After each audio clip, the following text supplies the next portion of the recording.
अभी भी हमारे समाज में है। लड़के और लड़कियों में भेद किया जाता है, परिवार वालों से भी और सोसाइटी के तौर पर भी। भारत के बहुत सारे घरों में यही हाल है। बहुत सारे माँ बाप के लिए मैं 2 लाइन में चाहूंगी आप जरूर कहें, जो अपनी बच्चियों को आगे बढ़ने से या बहुत सारी सामाजिक जो भी हो परिस्थितियाँ उसकी वजह से वो उनको रोकते हैं। बहुत बुरा लगता है, लेकिन मैं पूछ रहा हूँ कि सहानुभूति व्यक्त करने से कुछ होगा क्या?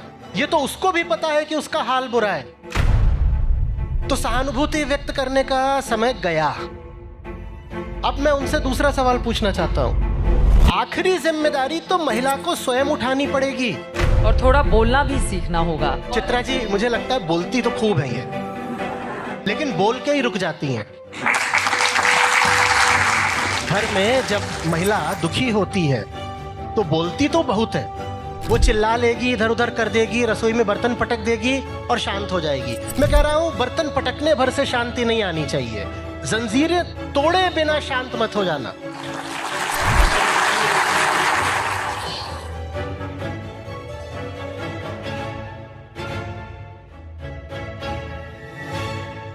अभी हमारी बच्चियां बहुत आगे बढ़ रही हैं, लेकिन फिर भी हमने देखा है अभी भी हमारे समाज में है, बच्चे लड़के और लड़कियों में भेद किया जाता है, परिवार वालों से भी और सोसाइटी के तौर पर भी। दिल्ली या बड़े शहरों की बात नहीं हो रही है, लेकिन हम लोग इतनी रिपोर्टिंग करते हैं, गांवों में हमने देखा है। उसको कैसे अपने आप से दूर रखें और अपने जीवन को आगे बढ़ाने में क्या चीजें हमें मदद कर सकती हैं?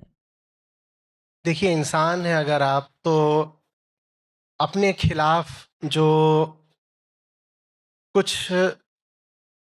बड़ी से बड़ी मूर्खता का और हिंसा का आप काम कर सकते हैं, उन कामों में से एक ये है लिंग आधारित भेदभाव।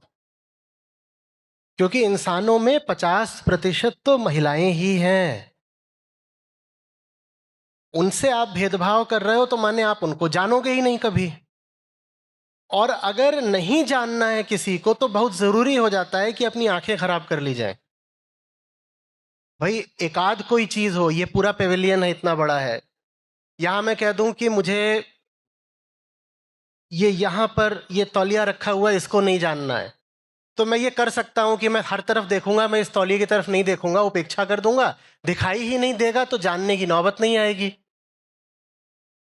पर यहां पर मान लीजिए 50% लड़कियां महिलाएं मौजूद हैं, और मैं कह दूं कि मुझे इनको नहीं जानना है, इनके विषय में अपनी मान्यताएं रखनी है बस, तो वो हो नहीं पाएगा। क्योंकि मैं जहां भी देखूंगा ये दिखाई देंगी, ये 50% है, इनकी उपेक्षा करना संभव ही नहीं है। इन्हीं से पैदा होते हैं, घर में भी यही है, बाहर भी, तो उपेक्षा तो की नहीं जा सकती। पर मैंने तो तय कर रखा है कि ये जो है ये हीन होती हैं, इन्फीरियर होती हैं, और मेरे मन में इनके लिए मान्यताएं हैं, इन्हें घर में बंद करके रखो।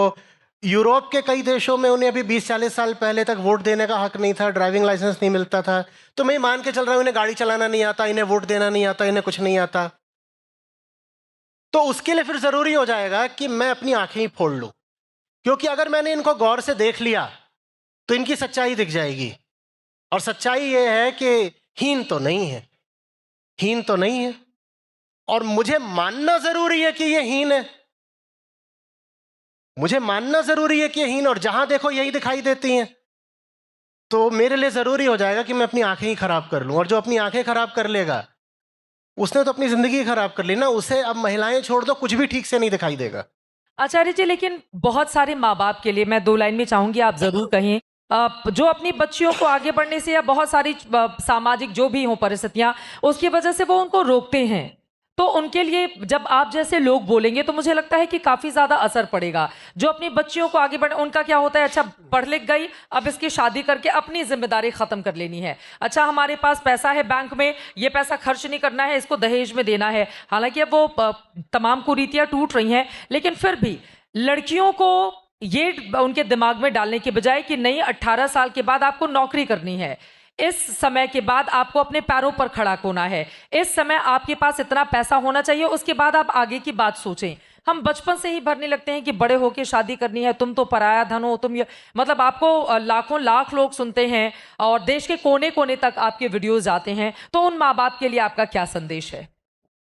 देखिए, माँ बाप को तो लगातार संदेश देता ही रहता हूँ, और आपने ठीक कहा, लाखों लोगों तक बात जाती है।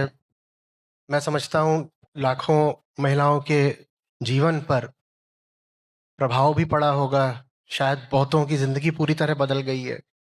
बिल्कुल हुआ है।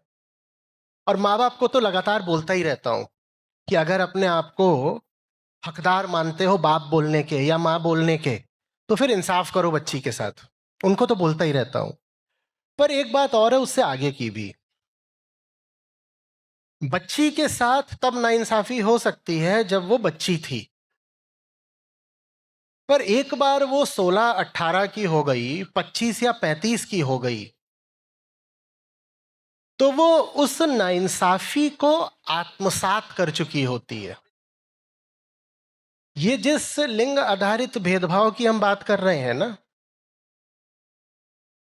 इसको करने वाले सिर्फ पुरुष ही नहीं है, महिलाएं दूसरी महिलाओं के खिलाफ भी करती हैं, और खतरनाक बात यह कि महिलाएं खुद अपने खिलाफ भी करती हैं। और उसमें बहुत सारा रोल होता है टीवी सीरियल का। आप उठाकर देख लें तो उसमें एक महिला दूसरी महिला को पीछे खींचने में लगातार लगी रहती है, और घर में महिलाएं गौर से इतना देखती हैं, फिर टीवी बंद करने के बाद उन चीजों को वो घर में अप्लाई करती हाँ। हैं। अब महिला 35 साल की हो गई है मान लीजिए, हाँ। ये तक हो सकता है कि माँ बाप दोनों गुजर गए हों, माँ बाप तो इस दुनिया में ही नहीं है, लेकिन वो आज भी स्वयं को हीन मानती है और वो अपनी बच्ची में भी हीनता के संस्कार भर रही है। बिल्कुल बिल्कुल। तो आखिरी जिम्मेदारी तो महिला को स्वयं उठानी पड़ेगी। दूसरे ने आपके साथ जो किया सो किया, आप अपने साथ बुरा क्यों कर रहे हो? बिल्कुल। दूसरे ने आप पर कुछ प्रभाव, कुछ संस्कार डाले तो डाले, और तब आप असहाय थी, दुर्बल थी, आपने स्वीकार कर लिया, पर आज भी क्यों स्वीकार करे हुए हो? अब तो 18 पार कर गए ना, मैं तो कह रहा हूं अब 35 की हो गई, 55 की हो गई। तो महिलाओं की दुर्बलता का एक बहुत बड़ा कारण यह है कि महिलाएं स्वयं ही उस दुर्बलता के साथ सामंजस्य बना बैठी हैं, एडजस्ट हो गई हैं। और जो व्यवस्था चलती है ना पितृ प्रधान, उसमें इतना ही नहीं किया जाता कि बस शोषण कर लो महिला का, शोषण के एवज में उन्हें कुछ सुख सुविधाएं भी दे दी जाती हैं, बिल्कुल। और उन सुख सुविधाओं की लत लग जाती है। सब जानते हैं, महिलाओं का हितैषी हूं इसलिए बोल रहा हूं। माँ बाप को इतना बोला है मैंने, इतना बोला है मैंने कि लड़कियों के साथ भेदभाव करते हो, कि उनको और बोलने का अब मैं कोई तुक नहीं समझता।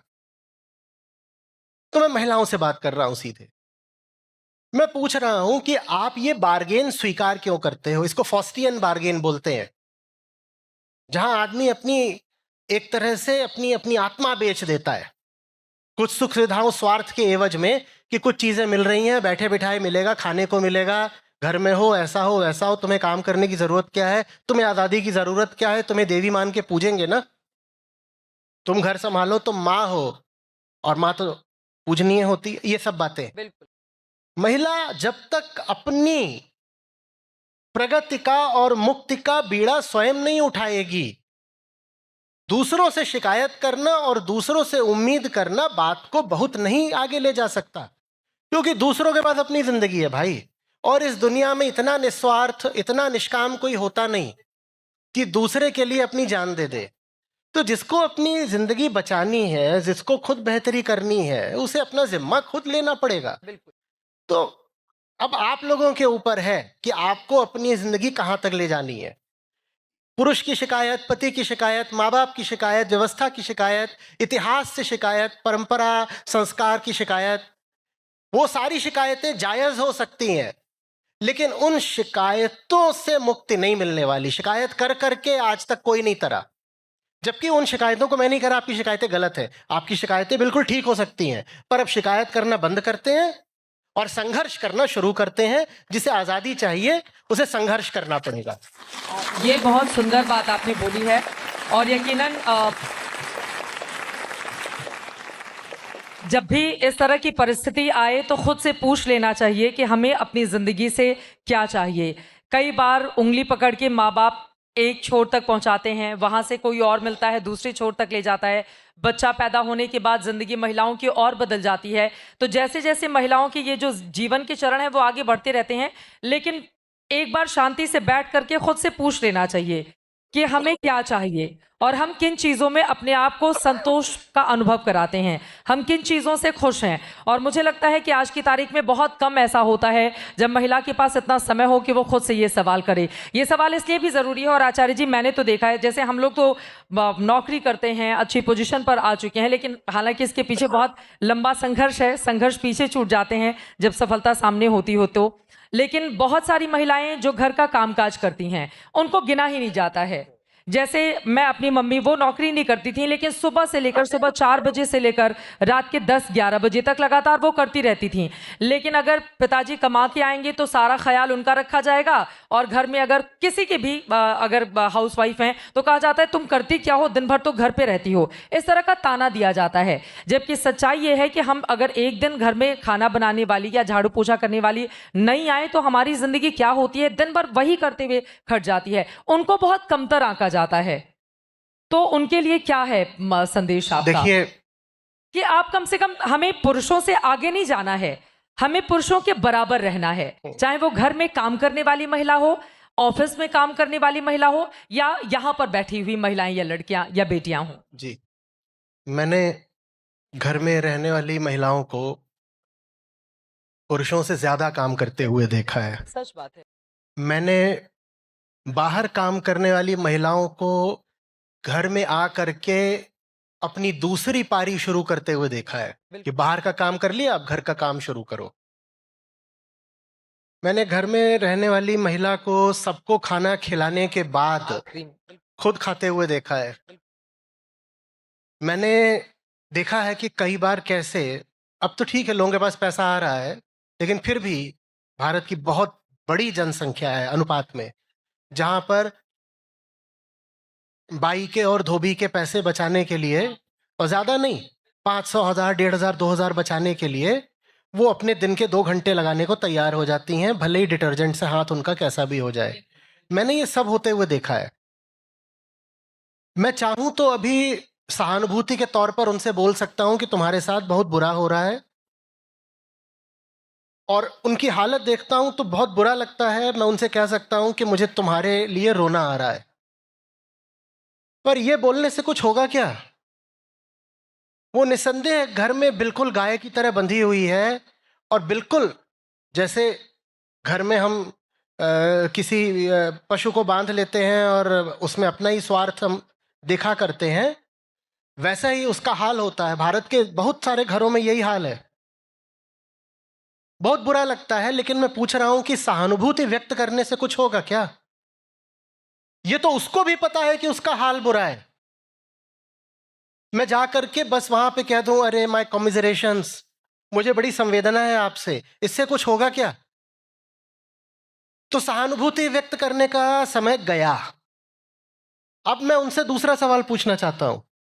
मैं पूछना चाहता हूं कि जब तुम्हारे काम की कद्र नहीं, तो तुम कद्र जताते क्यों नहीं? जहां तुम्हारे काम का कोई मूल्य नहीं, तो तुम वो काम करे क्यों जा रहे हो? कहीं ऐसा तो नहीं कि तुम्हारा अपना डर ही है जो तुमसे वो काम करवा रहा है? और झूठ मत बोलना कि प्रेम के नाते कर रहे हो, क्योंकि ये तो कोई प्रेम होता नहीं जो 100 तरह का अत्याचार और अन्याय बर्दाश्त कर ले। बिल्कुल। तुम घर में हर तरह की उपेक्षा झेलते हो, जो कि कई बार क्रूरता जैसी होती है, तुम उसको झेलते हो, और तुम्हारी हालत देख करके कोई भी थोड़ा संवेदनशील आदमी हो तो रो पड़े। बिल्कुल। तुम ये जो इतनी अपनी दुर्दशा घर में कराते हो, झूठ मत बोलो कि प्रेम के नाते कराते हो। मत कहो कि मुझे परिवार से बड़ा प्रेम है इसलिए ये मैं सब अपनी दुर्दशा बर्दाश्त करती हूं। मैं पूछ रहा हूं कहीं ऐसा तो नहीं कि सिर्फ डर है जो तुमको तुम्हारा जायज हक मांगने नहीं देता? और डर तो किसी हालत में सही नहीं हो सकता। अध्यात्म का केंद्रीय विषय ही यही है कि डर से कैसे मुक्ति मिले।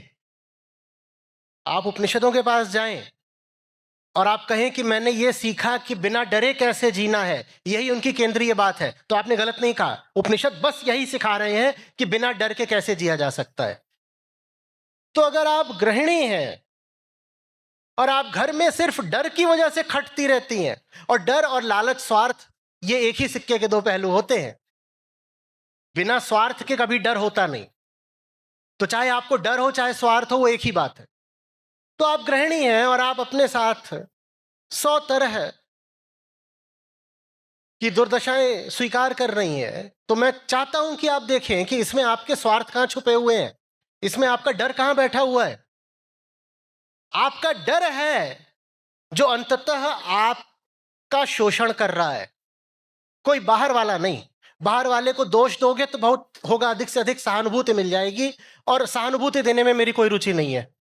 सहानुभूति देने वाले तो बहुत होते हैं, आके अरे अरे अरे बड़ा बुरा हो रहा है आपके साथ, क्या बताएं, हाउसवाइफ्स इतना काम करती हैं पर कभी उनको क्रेडिट नहीं मिलता। अरे ये जीडीपी कैलकुलेट करने का तरीका ही बहुत बेकार है, हाउस होल्ड वर्क को जीडीपी में काउंट नहीं किया जाता। ये सब लिप सर्विस है, इससे कुछ नहीं होता। ये सब करने से जो घर में खट रहा है उसकी हालत में सुधार हो जाता है क्या?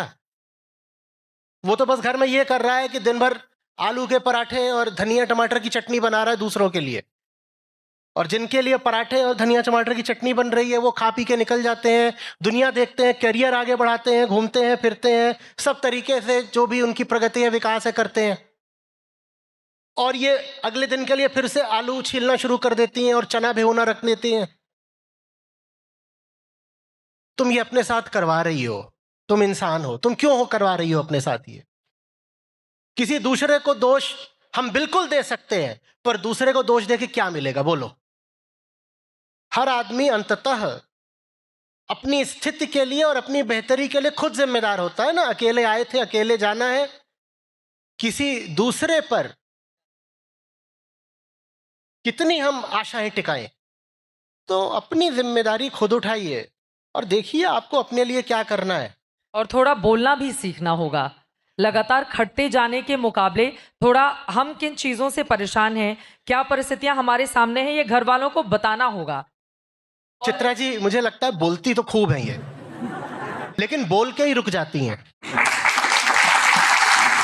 घर में जब महिला दुखी होती है तो बोलती तो बहुत है, और जो घर के बाकी लोग होते हैं उसको बोलने देते हैं। कहते हैं इसका बोलना कुकर की सीटी की तरह है, प्रेशर रिलीज हो जाता है। वो चिल्ला लेगी, इधर उधर कर देगी, रसोई में बर्तन पटक देगी और शांत हो जाएगी। मैं कह रहा हूं बर्तन पटकने भर से शांति नहीं आनी चाहिए, जंजीरें तोड़े बिना शांत मत हो जाना। ये जो हमने एक स्टीरियोटाइप भी बना रखा है ना, द टॉकेटिव फीमेल, कि महिलाएं बोलती ज्यादा है, बोलती ज्यादा है। वो इसीलिए ज्यादा बोलती हैं क्योंकि बोलने के अलावा उनके पास कुछ है नहीं। तो उनकी जितनी कुंठा है, उनके भीतर जितना आक्रोश है, उसको बस वो शब्दों से व्यक्त करती हैं। उसके अलावा अब समय आ गया है कि कर्म के माध्यम से अपना आक्रोश व्यक्त किया जाए और अपना स्थान हासिल किया जाए।